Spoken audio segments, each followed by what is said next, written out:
Merci pour vos vœux, Président. Et veuillez recevoir en retour nos vœux personnels, de mon épouse et de moi-même, et puis les vœux aussi de la République. Et j'y associe les membres du gouvernement ici présents et le gouvernement dans son entièreté, parce que, vous l'avez dit, nous sommes toutes et tous mobilisés à vos côtés. Et je tiens, comme vous l'avez dit en effet, à ce rendez-vous annuel, parce que c'est une tradition française. Et pardon, je salue le président du CESE que je vois devant moi et que j'aurais dû citer en premier, cher Thierry.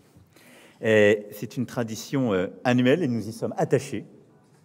Et cette tradition représente aussi un rendez-vous pour nos familles, un rendez-vous pour tous les artisans que vous êtes et pour la nation tout entière. Alors je veux d'abord vous remercier d'être là, et avec une gratitude particulière pour Jean-Yves Boulier, à qui on doit ces chefs-d'œuvre de frangipane, et tous ceux qui ont mis, si je puis dire, la main à la pâte pour l'aider. Nous aurons tout à l'heure l'occasion d'abord de découper la galette, et là aussi conforme à une tradition, ou devrais-je dire une superstition républicaine, il n'y a pas de fèves dans cette galette. Je le dis tout de suite à toutes et toutes, parce qu'il se trouve qu'il n'y a pas de roi à l'Élysée, ici. Alors, parmi les défis de l'année écoulée, je vous devais un bravo tout particulier, et vous l'avez dit, pour l'inscription de la baguette au patrimoine immatériel de l'UNESCO, qui vient couronner le travail de toute une filière, votre mobilisation à toutes et tous, aujourd'hui, et je le dis ici aussi, des céréaliers aux boulangers, en passant par les meuniers, les levuriers, entrepreneurs, salariés et apprentis. Et je le dis là aussi parce que ce sont tous ces métiers, toutes ces familles, tous ces savoir-faire, et je suis toujours heureux de retrouver notre agriculture française ici représentée, chère Madame la Présidente, nos métiers des céréales, du pain, qui m'accompagnent à travers le monde et qui parfois me font travailler pour mettre en valeur, si je puis dire, vos talents et vos savoir-faire, et évidemment tous les artisans et avec eux vos apprentis. Le chemin a été long, exigeant, vous l'avez porté, et je veux vraiment vous féliciter pour cela. Ça a été une formidable victoire, mais au fond, ça montre une chose, c'est que ce supplément de sens, d'âme, de savoir-faire que vous portez a été reconnu. Et qu'une baguette, ça n'est pas simplement l'eau, le ferment, la farine, le sel, c'est aussi beaucoup de savoir-faire. C'est un geste ancestral, préservé avec beaucoup de jalousie. C'est un tour de main, un savoir-faire de cuisson, une capacité aussi à la signer et la marquer. Et c'est ça qui a été reconnu. Et donc je suis à vos côtés extrêmement fier de cette reconnaissance par l'UNESCO, parce qu'elle dit aussi tout le sens, toute la part immatérielle, affective, mais également le savoir-faire qu'il y a derrière vos métiers, mais le métier aussi de tous les artisans, parce que plusieurs autres métiers sont représentés dans cette salle. Et c'est pour faire vivre ce rôle de lien social que je soutiens pleinement votre projet d'une grande célébration de ce succès en mars à Paris, pour aller à la rencontre des Français et partager avec eux un morceau de pain, une tartine, un sandwich, et votre passion pour ces 250 grammes de patrimoine mondial. Ce n'est que justice, car cette réussite, c'est un peu celle de tous nos compatriotes, de ce que représente notre nation, et en quelque sorte, la reconnaissance de cette excellence à la française. Oui, cet art de vivre que j'ai plusieurs fois défendu, avec beaucoup de fierté comme vous, il est reconnu, c'est une fierté supplémentaire. Alors, parmi ces fiertés collectives, je n'oublie pas de saluer nos mofs, nos princes du palais, si j'ose dire, qu'on repère de loin parmi nous avec leurs 3 couleurs autour du cou, signe d'un triple accomplissement, celui, si je puis dire, d'un individu, d'une profession et d'une nation. Une fierté plus confidentielle aussi, que je suis très heureux de pouvoir soutenir, la Galette des Reines, projet caritatif grâce auquel la vente des galettes créée par 2 grandes chefs pâtissières, Myriam Sabé et Nina Métayer, finance une maison d'accueil de Saint-Denis destinée aux femmes victimes de violences.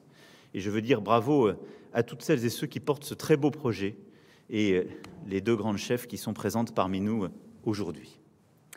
Bravo aussi à Patrick Baillet, qui a pétri dans son fournil de Haï Champagne les meilleures baguettes de tradition française de l'année, à celui qui a été couronné en décembre roi des galettes, Hervé Baudet, et à notre virtuose des croissants 2022, Antoine Boidron. J'ai coutume ici, certains anciens lauréats s'en souviennent, de féliciter toutes celles et ceux qui sont reconnus par leur père, ce qui est le signe d'une consécration toute particulière, et je veux ici vous en féliciter. Quant à la première édition du concours national des pains au chocolat, qui s'est tenu cet automne, a consacré Didier Ledemay, que je félicite également. Et en félicitant le lauréat, je ne voudrais pas rouvrir un conflit sémantique dans lequel le représentant personnel pour la gastronomie s'est largement engagé. Je suis sûr qu'il relaiera mes propos pour expliquer à tous que j'ai dit pain au chocolat et pas chocolatine. Et je suis sûr que ça alimentera encore énormément de chroniques, mais c'est une victoire supplémentaire. Je suis également très heureux de recevoir les jeunes espoirs de la gastronomie française, Nicolas Caljon, meilleur jeune boulanger de France, ainsi que le lauréat, vous l'avez dit, du prix Rabelais des jeunes talents 2022. Cher Joël Mauvigné, vous le savez, c'est grâce à votre action en tant que président de la CGAD, à celle de vos présidents de fédération, celle de vos entreprises, que nous arriverons ensemble à faire grandir notre artisanat et à attirer toujours plus de vocation et d'engager derrière cette excellence. Nous avons sauvé ce qui devait être sauvé, mais surtout nous portons et nous reconnaissons l'excellence, et je vous remercie car vous savez combien tout cela me tient à cœur. Et donc je tiens à féliciter pour leur parcours ces nombreux jeunes talents que vous avez récompensés, qui sont parmi nous, boulangers, pâtissiers, chocolatiers, glaciers, épiciers, crémiers fromagers, charcutiers traiteurs, cavistes, poissonniers, primeurs, cuisiniers serveurs, brasseurs, bouchers. Avec vos 13 spécialités, vous portez bonheur à la table française. Et cette culture tricolore de la bonne chère, cette tradition de raffinement à laquelle notre pays doit une part de son image et de son influence, vous y apportez très clairement votre pierre. Et je le tiens à dire, tous vos métiers, président de PLC ô combien, constituent un patrimoine vivant qui fait rayonner la France à l'extérieur de ses frontières et qui la vivifie à l'intérieur de nos territoires. Et pour moi, ce rendez-vous est toujours l'occasion de célébrer notre savoir-faire agricole, le savoir-faire de notre agroalimentaire, ceux de nos artisans et de tous ces métiers de la table que je viens d'évoquer. C'est un tout. C'est ça l'identité de la France, parce que beaucoup voudraient en débattre. C'est un savoir-faire constamment en mouvement, qui s'enracine dans nos territoires et nos traditions, mais qui est aussi le fruit d'une audace, d'un engagement des jeunes, d'un savoir-faire qui est passé de main en main et que vous perpétuez. Et donc, merci pour cela et félicitations à tous. Ce savoir-faire, tout ce que vous perpétuez de jour en jour, je vois que mademoiselle, elle ne se sent pas très bien. Et comme je sais comment ça se passe, je propose que vous preniez un verre d'eau ou un sucre parce que vous êtes en train de lutter. Il n'y a aucun problème. Allez-y. Parce que sinon, vous allez tomber. Je sais comment ça se passe, moi, ici. Non, mais c'est vrai, n'ayez aucune crainte. Parfois, on n'a justement pas pris le petit déjeuner ou on l'a pris trop tôt. Et puis, on reste debout longtemps. Je ne me trompe pas, elle ne se sentait pas... Aucun problème. Voilà. J'ai l'œil. Heureusement. Donc voilà, ça c'est vous. Et je veux ici vous dire notre soutien, notre amitié, notre respect. Et puis c'est ce qui vivifie nos territoires. Vous en avez dit un mot, mais je veux ici le rappeler. Vos métiers font vivre nos communes. Madame la sénatrice le sait ô combien, mais tous nos élus le savent sur tous les territoires. Nous avons 400 000 commerces alimentaires de détail en France. C'est autant de viviers de qualité de lien social. Un village sans petite enseigne, une ville sans artisans, sans ses vitrines, sans les odeurs, sans les expériences familiales que vous avez rappelées, cher président, du caviste à l'épicier, du poissonnier au confiseur, c'est de la chaleur humaine en moins. Et c'est pour ça que, depuis 5 ans, ce qu'on a fait avec, en particulier, Action Cœur de Ville, Petite Ville de demain, c'est tout cet engagement pour, là aussi, revivifier nos centres-villes, défendre ces commerces et les faire de l'artisanat à nos restaurateurs et de permettre là aussi, je le dis cher Thierry, et merci d'être là, fidèle aussi à cette tradition à la fois de savoir-faire, mais à cette part que jouent nos restaurateurs dans cette aventure. C'est la vie de nos communes, de nos villes et de nos villages. Et donc nous continuerons de les défendre et de vous aider pour ce faire. Alors face à cette situation, à cette défense, cette fierté, il y a le contexte actuel. Et on a eu une grande victoire avec la baguette, mais cette grande victoire, nous la célébrons au milieu de grandes difficultés. Et donc, je vais les aborder de manière directe devant vous, comme je fais toujours. Cette grande difficulté, c'est celle de la montée des prix en général. Vous l'avez dit, nous sortions de la crise Covid, et il y a d'abord eu une montée des prix qui était liée à une reprise un peu désorganisée de la planète tout entière. On l'a tous vécu. Beaucoup de prix de matières premières ont monté dès l'automne 2021. Ce qui fait d'ailleurs qu'on a commencé, dès ce moment-là, certains boucliers et autres. La guerre est venue aggraver ça avec, évidemment, la crise de l'énergie qu'elle a provoquée. Et donc, nous avons aujourd'hui, et notre pays est en train de s'installer, notre continent et une bonne partie du monde, dans une situation d'inflation. On n'avait pas connu à ce niveau depuis bien longtemps. On n'est sans doute pas encore au pic de cette inflation et le premier semestre va encore nous mettre sous pression. Alors, il y a eu beaucoup de réponses qui ont été apportées durant l'année 2022. Et on va continuer durant l'année qui vient. Mais il est clair que nous verrons des prix qui montent. Et je vais être ici très clair. Pourquoi ? Parce que les agriculteurs, les artisans doivent aussi passer les prix qu'ils subissent sur leurs propres intrants. Sinon, ils déposeront le bilan. Et donc, il faudra aider aussi nos compatriotes à assumer cette période et puis retrouver une forme d'équilibre. Donc, tout ne va pas se passer dans les prochains mois comme s'il n'y avait rien, parce que nous avons cette situation mondiale, nous avons cette guerre qui a déréglé les choses, mais il faut que ces hausses soient raisonnables, qu'elles puissent être absorbées par chacun et qu'elles ne viennent pas à conduire, en quelque sorte, à mettre à terre des commerces, des structures, qu'elles soient artisanales ou plus industrielles. Une fois qu'on a dit ça, il y a la situation toute particulière de l'énergie. Et je voudrais essayer ici d'expliquer ce qu'on vit, ce qu'on a fait et ce qu'on va faire. L'énergie, nous avons vécu une hausse qui était liée à quoi ? D'abord à la guerre, là, parce que nous dépendions beaucoup, l'Europe, très peu la France, du gaz russe. Et donc, le fait que la Russie ait utilisé le gaz comme un instrument de guerre a fait d'abord baisser les volumes, puis a complètement coupé les volumes qui venaient vers nous dès l'été et fait monter les prix. Il y a eu derrière ça pas mal de spéculations, mais c'est le premier point. Le deuxième point, c'est que les Européens, et c'était bien normal, ont tout fait pour stocker avant l'hiver. Et donc on s'est tous rués l'été et l'automne dernier pour acheter sur les marchés de manière non organisée, ce qui a fait monter les prix. La bonne nouvelle, c'est qu'on a réussi un exploit collectif, c'est que cette Europe qui dépendait tellement du gaz russe a réussi à trouver d'autres sources de gaz et à se diversifier. Ça, c'est une vraie victoire. Ce n'était pas écrit d'avance. Mais parce que ça n'a pas été coordonné, ça a fait monter les prix très fortement, surtout à la fin de l'été et pour une bonne partie de l'automne. Et c'est là où les prix ont atteint des sommes complètement folles et où une partie, d'ailleurs, ont spéculé là-dessus et les prix ont été au-delà même du réel. Et puis la troisième chose, c'est qu'on a un marché de l'électricité dans notre Europe qui est mal fichu depuis très longtemps et qui fait que le prix de l'électricité dépend des quantités, des dernières quantités dont vous avez besoin pour faire votre électricité. Et même quand vous avez des modèles comme la France qui dépendent très peu du gaz historiquement, votre prix d'électricité dépend complètement de celui du gaz. Ces problèmes structurels, on est en train de les régler. Et donc, on a décidé d'acheter en commun en européen. On a eu les premières réunions en fin d'année dernière. Donc, normalement, sur 2023, on va encore avoir beaucoup de pression sur les prix du gaz.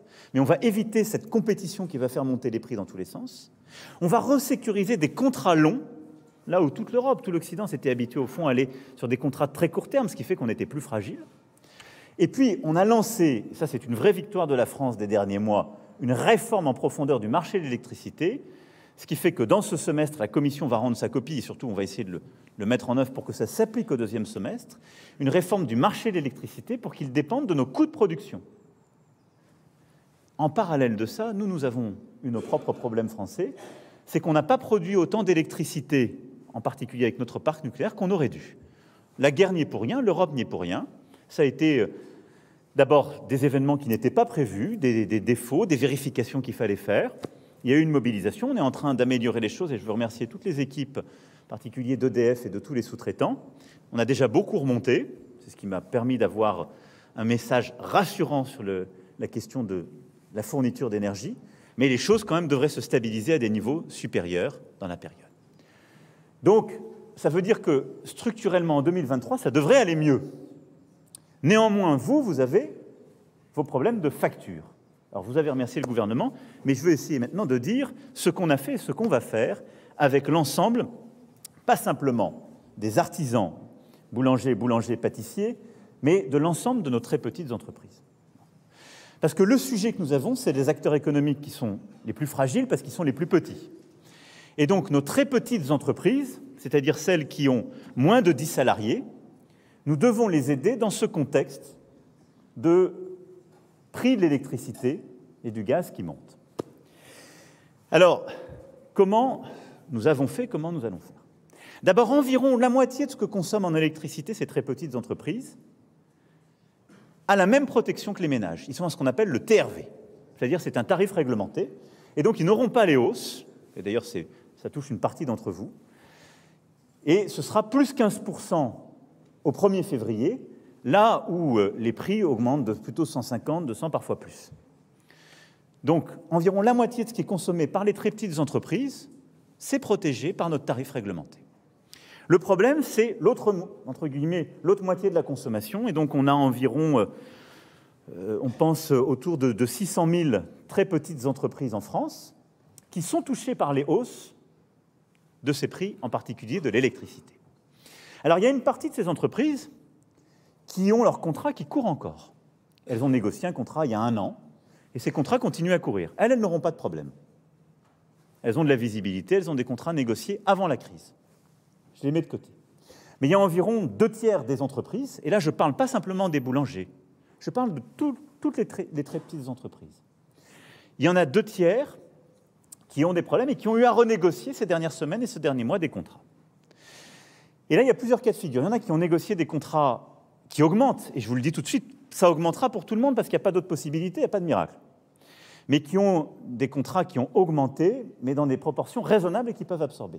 Et il y en a d'autres, c'est ce qu'on entend tous les jours, qu'on lit dans notre presse quotidienne, et je sais que parmi les vôtres aussi, il y en a, qui ont eu des x5 ou x10. Et ça, c'est pas normal. Ça, c'est abusif et aberrant. Alors, pour tout le monde, on a mis en place un dispositif, vous nous avez remercié pour cela, mais je le rappelle, qui va permettre de prendre en charge 40% de l'augmentation. C'est à la fois l'amortisseur et le guichet. Et donc, quelle que soit votre augmentation, 40% va être pris en charge par ces dispositifs. Alors, vous ne le voyez pas forcément tout de suite dans vos factures, parce que ça va apparaître en février, puis avec les guichets. Mais je le dis aussi parce que j'écoute parfois et je lis les tracts qui sont posés. Quand on vous raconte des bobards et qu'on vous explique qu'on va passer la TVA sur l'électricité de 20 à 5,5 et qu'on fait face à un doublement du prix, c'est moins efficace que quand on prend 40% de l'augmentation. Faites les maths simplement, mais moins 15 sur le prix, c'est moins efficace que les moins 40% sur le doublement. Donc c'est une bonne mesure, elle est efficace, elle est proportionnée. Par contre, oui, il y a des situations aujourd'hui, et ce que je veux vous dire, c'est qu'on va le faire pour les artisans que vous êtes, boulangers, mais pour nos bouchers, pour nos artisans, pour l'ensemble de nos très petites entreprises. Tous ceux qui ont négocié des contrats excessifs, c'est-à-dire qui sont au fond au-dessus des prix de référence qui ont été donnés par la Commission de régulation de l'énergie. Et la Commission de régulation de l'énergie, elle a dit en fin d'année dernière 280 € du mégawattheure. Aujourd'hui, je vois des contrats parfois à 500, 600 €. J'en vois même à 350 ou 400. Eh bien, ce qu'on va demander, dès maintenant, aux fournisseurs d'énergie, c'est de revenir vers chacun de ces artisans, chacune de ces TPE, et de les renégocier pour les remettre dans le lit de la rivière, si je puis dire. Parce que je vais être simple, sur les 3 prochains trimestres, quand je regarde les prix aujourd'hui, c'est 220 € du mégawattheure. 220 € du mégawattheure, c'est un peu plus que le doublement par rapport à ce qui se faisait l'année dernière. Mais si on est dans ces proportions, je vous demanderai un effort. Mais on vous aidera à hauteur de 40%. Mais on en a beaucoup parlé, vous avez travaillé avec les ministres et je vous en remercie. On considère que si c'est un doublement et qu'on prend 40%, on sait l'absorber. Par contre, si c'est des 350, des 400, ça n'est pas possible. Et donc, sur tout cela, donc tous ces contrats qui sont au-dessus des prix de référence donnés en fin d'année dernière par la Commission de régulation de l'énergie, ils seront renégociés en janvier et nous allons demander aux fournisseurs de les renégocier et de le faire. Je pense qu'il faut que vous aidiez ce jeune homme et je pense que manifestement... Alors, ouvrez les fenêtres et que quiconque se sent avoir un vertige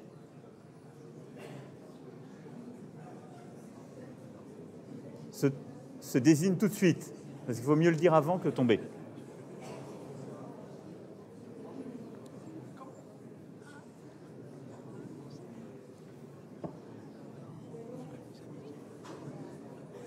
Ça va?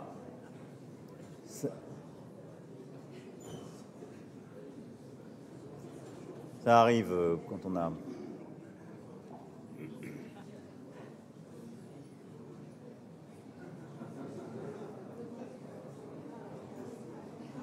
Vous n'êtes pas fait mal? Oui, il se relève. Oui, mais c'est un...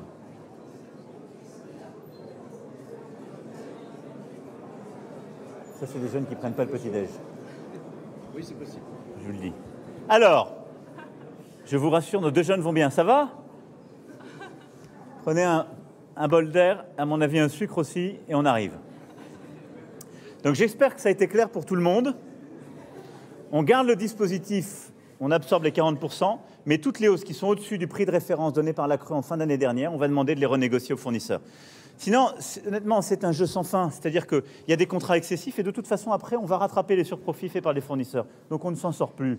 Et c'est illisible pour vous. Alors après, donc on va accompagner toutes les TPE, donc tous les moins de 10 salariés, sur cette affaire. Alors, on m'avait donné un numéro vert, mais il se trouve que j'ai eu un bon réflexe. J'ai testé le numéro vert qu'on m'a donné avant. Ça ne marche pas. Donc, on va s'organiser d'ici lundi. Non, mais... Donc, et moi, j'en ai ras-le-bol des numéros verts dans tous les sens. Donc, déjà, on va s'organiser parce qu'il y a une chose qui marche bien dans la République, c'est les préfectures dans chaque département. Donc, pour tous ceux qui ont des angoisses, on va donner un renfort à nos préfectures pour les standards, mais on va prendre les noms des gens et on va mettre en place un petit dispositif d'alerte.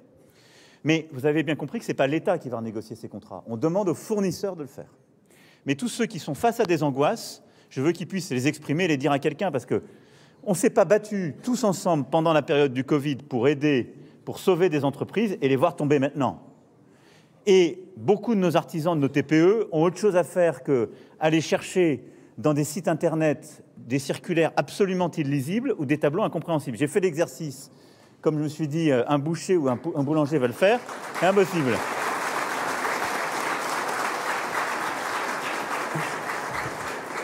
Donc je vous dis, on va être là, on prendra 40% de la hausse, et donc vous aurez une hausse, c'est sûr, mais on va tout faire pour qu'elle soit raisonnable, on va vous accompagner pour pouvoir la passer et l'absorber, mais à chaque fois qu'elle sera déraisonnable, on va pousser les fournisseurs à la renégocier en janvier, et on va vous accompagner. Donc à partir de lundi, on va donner un numéro par département, on va le relayer avec l'ensemble des fédérations professionnelles. On va le mettre dans la presse quotidienne régionale et puis il y aura surtout quelqu'un au bout du fil qui répondra avec à la fois humanité et expertise. Et qui ne sera pas un site internet qui renvoie à des tableaux parce que quand on travaille du matin au soir et même très tôt le matin ou très tard le soir pour beaucoup de vos professions, eh ben on a besoin d'être accompagné et de ne pas passer 2 heures à attendre au bout du fil ou à passer 1h30 à chercher sur un site. Donc ça, c'est l'engagement que je prends pour accompagner de manière pragmatique. Voilà ce que je voulais vous dire sur les prix de l'électricité. Donc, j'ai entendu l'inquiétude et l'angoisse. Elle est légitime. J'en ai, comme vous, assez qu'on ait des gens qui, sur la base de la crise, fassent des profits excessifs. Donc, la crise, elle touche tout le monde. Il faut à la fin, de toute façon, qu'on absorbe cette hausse des prix parce qu'on ne produit pas cette énergie. Mais il n'est pas normal qu'il y ait des gens qui fassent des très gros profits dans un moment où on utilise quand même l'argent du contribuable pour aider les plus petits à résister. Donc on va remettre un peu tout le monde d'équerre dans cette période avec cette mesure et cet effort qu'on va demander. Enfin, et je terminerai là-dessus, nos jeunes, je l'évoquais, j'ai évoqué les MOF, j'aurais pu évoquer les meilleurs apprentis de France, que sont les MAF et plusieurs sont ici. Je veux vous remercier, Président, et remercier l'ensemble des fédérations ici présentes et toutes celles qui nous ont accompagnés. On a en effet mené, il y a maintenant un peu plus de 4 ans, une réforme historique de l'apprentissage. Cette réforme a été une réforme de confiance. On a donné aux branches professionnelles plus de responsabilités pour définir les règles. Ensuite, on les a simplifiées, on a simplifié les aides et on les a augmentées. Bilan des courses, là où on avait un nombre d'apprentis par an qui stagnait depuis des années autour de 250 270 000, on est monté à plus de 700 000 en fin de quinquennat. Au moment où je vous parle, nous avons franchi les 800 000 apprentis. ce qui est encore une augmentation de plus de 11% par rapport à l'année précédente, dont les chiffres étaient déjà historiques. Le cap que j'ai fixé d'1 million d'apprentis, il est atteignable. Il faut simplement rien lâcher et continuer. Vous de vous engager, je vous en remercie infiniment, pour transmettre, et je sais que c'est du temps en plus pour passer cette passion aux jeunes, parce que c'est une passion, pour convaincre nos jeunes que ce sont des métiers formidables, parce que dans tous vos métiers, quelle que soit la qualification qu'on a au départ, on apprend des choses qui ne s'apprennent pas dans les livres, comme apprenti. On rentre dans des métiers qui sont des métiers de passion, et des métiers où, quel que soit le niveau où on rentre au début, on peut gravir tous les échelons, et finir grand chef, finir MOF, finir entrepreneur, et réussir, que ce soit de la boucherie à la boulangerie, en passant par la restauration. Et donc, nous nous engageons à maintenir en 2023, comme les années suivantes, les aides exceptionnelles au recrutement d'apprentis dont bénéficient vos entreprises à hauteur de 6 000 €. Et pour tous les jeunes apprentis mineurs qui sont en bac pro ou en CAP, il n'y aura pas de reste à charge pour vos entreprises. En effet, les aides sont augmentées de 5 000 à 6 000 € afin de soutenir davantage encore la formation des plus jeunes et de pourvoir à vos besoins de recrutement. Parce que je considère que cette aide qu'on donne, c'est un investissement. Parce que quand on vous aide à faire ce geste de confiance, à passer ce temps, quand on met les jeunes à l'étrier et qui découvrent le sens du travail, la passion, un métier, on règle ce qui est encore un peu, mais ce qui est surtout historiquement un des problèmes de la France, qui est le chômage de nos jeunes et l'insuffisance d'activité. Et c'est la manière la plus efficace ensuite d'avoir des jeunes qui retrouvent une activité ou qui trouvent une activité et qui ensuite réussissent dans la vie et s'épanouissent. Et je veux dire ici que nous allons compléter ces réformes et cette stabilité qu'on donne à la voie de l'apprentissage par une réforme de la voie professionnelle et de nos lycées professionnels, à laquelle nous sommes engagés et qui est pour moi une des priorités de cette année. En effet, nous devons et nous avons besoin là de vos aides ensemble, réformer profondément. Nous donnerons plus de place au temps passé en entreprise, sans rien renier des apprentissages fondamentaux. Nous donnerons dans cette réforme plus de place aux professionnels dans la gouvernance des établissements. Nous revaloriserons la fonction d'enseignant et nous ajusterons les diplômes au marché de l'emploi. Pourquoi ? Parce que beaucoup trop de nos filières en lycée professionnel ne tiennent pas compte des besoins du marché du travail et de la réalité des débouchés. Et c'est une injustice criante, parce qu'on a beaucoup trop de jeunes qui vont dans ces filières, qu'on oriente mal, qu'on oriente en fonction, au fond, de notre offre éducative, mais ni de leurs souhaits, de leurs besoins, ni des besoins en termes d'emploi. Et donc, à qui on va faire une formation pendant 2-3 ans, sur laquelle il n'y aura pas de débouché, ni en études supérieures, ni en débouché professionnel. Là où sur les mêmes territoires, on a des professionnels qui nous disent « j'arrive pas à trouver un chaudronnier, j'arrive pas à trouver un boucher, j'arrive pas à trouver un boulanger ». Et donc on va conduire cette réforme essentielle dans les semaines et les mois qui viennent.